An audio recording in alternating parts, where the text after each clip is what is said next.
Another question I have back to the Skylab 2. I think you said you did two spacewalks. What was it like the first time you looked down on Earth from the spacewalk? Like, what was that feeling? What was going through your mind? Well, doing a spacewalk is the ultimate in being in space. Mm-hmm. Otherwise, just inside looking out the window. Of course, as you look out the window, we are at 270 miles above the Earth, traveling 17,500 miles an hour. That's 5 miles per second across the ground, and going around the world every hour and a half. So during that hour and a half, we would be in the sunshine for 60 minutes or an hour, and then we'd be in the darkness, Mm-hmm. shadow of the Earth for 30 minutes. So we had a range of view out the window between 50 degrees north and 50 degrees south, and it was a different orbit every time we went around. So, but as we looked out the window, it was kind of like a two-dimensional view. But Mm-hmm. once you go outside, you have this tremendous view of the whole 360 degrees of the Earth. Yeah. You can all around you can see this circular world, Mm-hmm. and so it's a real eye opener, as you might say. From 270 miles, you can see about 12 to 1400 miles in every direction. For example, when we were over Houston, we could see Detroit.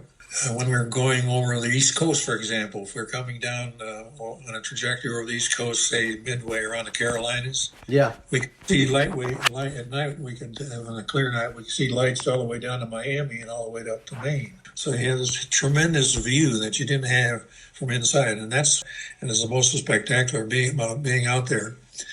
See all the beautiful colors now. They're much more distinct now because I don't have this other window in front of you, and so but you can see the blues of the ocean and the white of the clouds and the snow on the mountains and the green and brown patchwork of the farmers' fields and the Wow.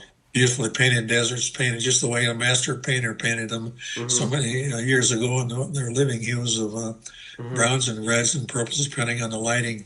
And the world looks like a map. It looks like a globe.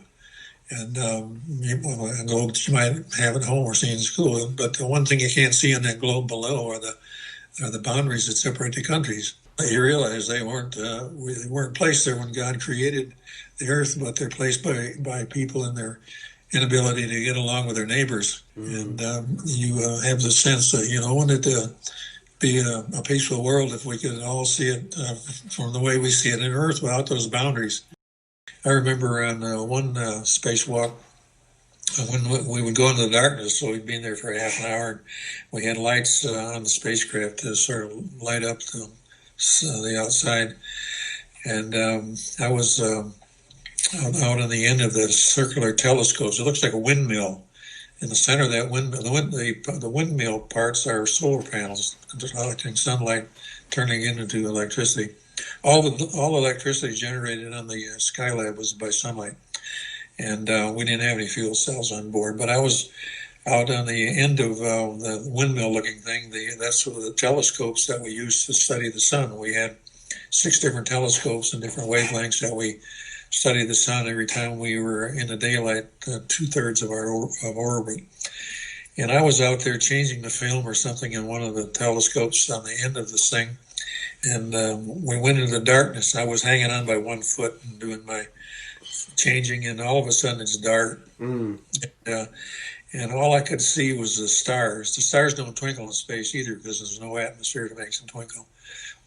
We're over the Pacific Ocean, so there's no light on the ground. And all I could see was a little of myself was in the starlight. So here I'm out in God's great creation, whirling around the world at 17,500 miles an hour, Mm-hmm. hanging on by one foot, and I can hardly see the hand in front of my face. Just God and me and the spacecraft and in the darkness, and it's a unique feeling, I guess you might say.